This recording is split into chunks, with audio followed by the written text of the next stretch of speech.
is enough said.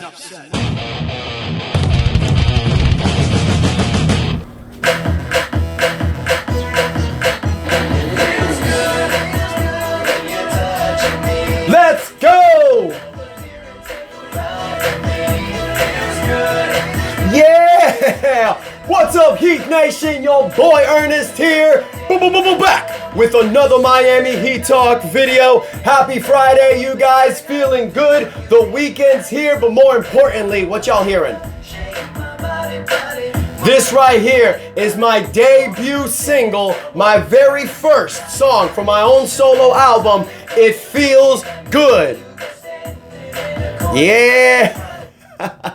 What's up, guys? Thank you so much for the continued support. I know I've been promoting this the last couple of days. A lot of you have put in the comments. Thank you so much for your great wishes. The song is out. It's out on Apple Music, Pandora, YouTube. It'll be out on Spotify in a few days. That got a little delayed, but the music is out, and today the music video dropped. I'll be leaving a link in the description, you guys, so y'all can go check it out. Don't forget to like, share, subscribe to Miami Heat Talk. We push into 6,000 subscribers, and together, let's go on another Miami Heat Talk adventure. Now, I'm feeling good, not just because I woke up and I get to live another day. Thank you so much, God, for this amazing blessing.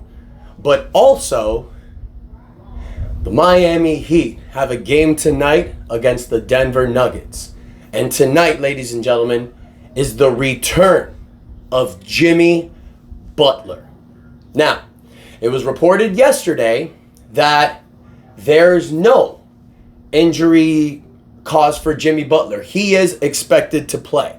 Now, will he play? Will he not play? That's yet to be seen. There's no injury designation. There's nothing that's holding Jimmy Butler from playing today, unless some drama happens. Now, there's a few things that happened yesterday that I want to talk about, you guys. I wanted to post a video about it, but I really didn't have a lot of time. You know, like I mentioned before, the kids have been sick, so I've been with them lately. But it was reported yesterday that Jimmy Butler had a meeting with Micky Arison.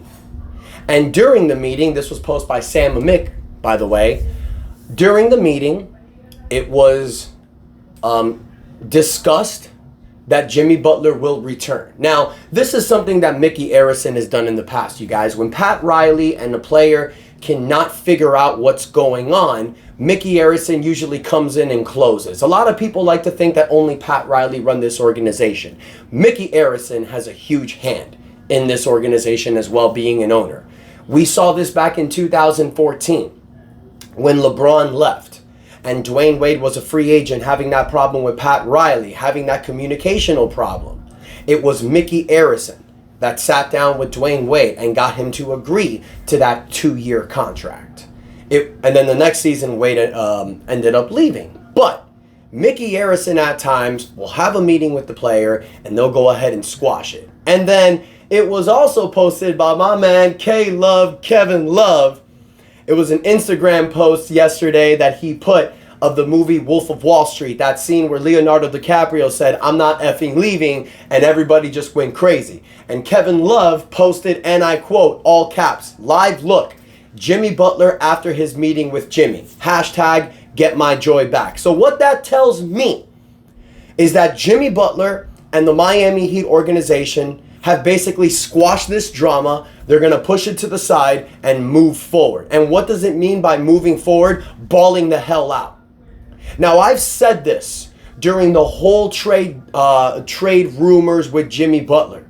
When it started, I thought he was going to get moved. But as the days went by, and as the fact that the Miami Heat didn't get any offers that were appealing to them, I literally thought, okay, Jimmy's going to have to come back from suspension.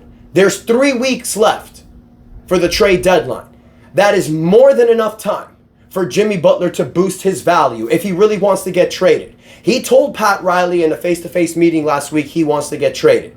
But as we all know, human beings change. Human beings, their perspective can go up and down one day to the other. I'm sure Jimmy Butler realizes the fact that there's no teams in the offseason that can give him a max contract. So the only way that he can get a max contract is by being traded. or opting into his player option for next year. But then this is going to decrease his value even more because nobody's going to give a 37-year-old a max contract. Look, you guys, Kevin Durant and LeBron James and Steph Curry, they're different generational type of players. But one thing that they all have is a jump shot. Now, you can say that LeBron out of the three doesn't really have the best jump shot, but we've seen LeBron make some shots, and especially as he's gotten older, he's kind of backed into that game, and LeBron is a different animal. But Jimmy Butler is not known as a shooter, so he's not going to age gracefully. His game is different. His game is predicated on getting into the paint, banging bodies, pump faking, getting the and one. That's Jimmy's game. As you get in your mid-30s, after 35, that starts to drop hugely. We saw it with Dwayne Wade. We saw it with Kyle Lowry. We saw it with Kobe Bryant. You see it. Father Time waits for no man, except for LeBron James. But what I'm trying to say, you guys, is that Jimmy Butler knows that if he's going to cash in for a max contract, it needs to be now.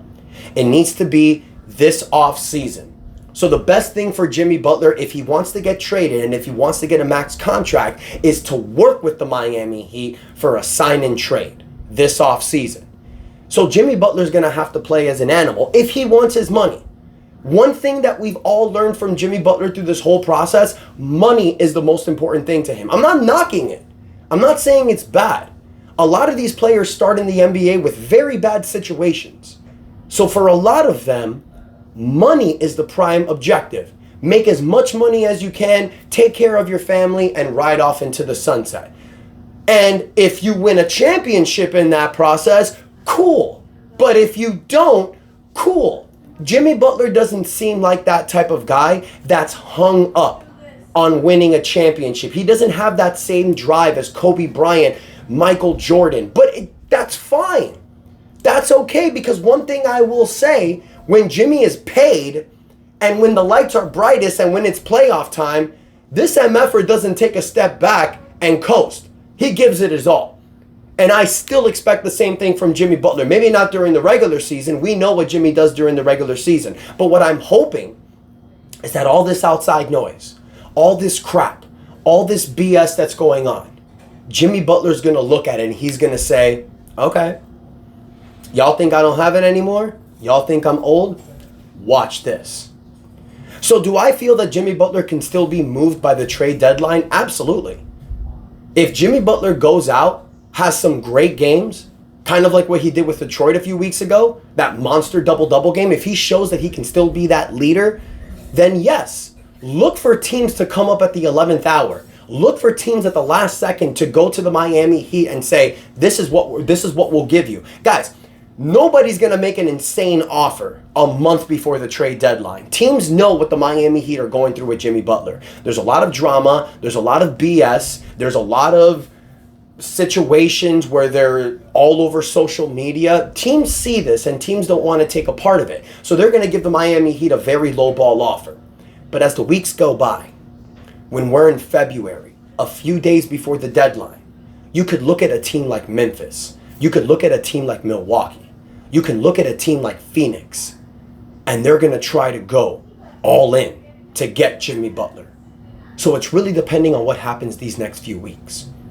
But in my opinion, you guys, I think the best thing for the Miami Heat to do, don't trade Jimmy Butler mid-season. Keep him on this team. Try to get his head right. Try to finally get a playoff run where Jimmy Butler, Tyler Hero, and Bam Adebayo are fully healthy. Because if this is the end, if this Jimmy Butler build is over, a mid-season trade is not how it should be ended. This drama, this BS, should not be the way we end it. It's like what Dwayne Wade said in his podcast. This part is sad. Jimmy Butler became the face of the franchise after Dwayne Wade retired. He saved this franchise. Remember, you guys, what were we before Jimmy Butler came here? We were a very mediocre team. Hassan Whiteside, Josh Richardson, Justice Winslow, Kelly Olynyk, Rodney McGruger, Luke Babbitt, Goran Dragic. That was the team. We had no identity. But then Jimmy Butler came and gave this franchise an identity. Every year a playoff run. 3 Eastern Conference Finals, 2 NBA Finals. Could have been 3 NBA Finals if Jimmy Butler made that 3 against the Boston Celtics in Game 7 in 2022. So I see it as a success. So what I would really love to see is for this Miami Heat team to have one final playoff run, and then you can move Jimmy Butler in the offseason, and we can finally start the youth movement. So Heat Nation, I want to hear from you. Do you think that Jimmy Butler will play today? Do you think that Jimmy Butler will be moved by the trade deadline? Or do you think he'll be moved in the offseason? What Jimmy Butler do you guys think that we're going to get tonight? Let me know what you guys think in the comments. Don't forget to like, share, subscribe. We push into 6,000 subscribers. I'll leave the link of the music video in the description below, you guys. Please take a moment, check out the song. Don't forget to listen to it on Pandora, YouTube, Apple Music. My music name is Nova with an @ where the A is supposed to be, and the song is called It Feels Good. Thank you, Heat Nation. I appreciate y'all. You guys are the best, the real MVPs. And until next time, your boy Ernest out. It feels good. And that's enough said. This is so catchy. Let's go.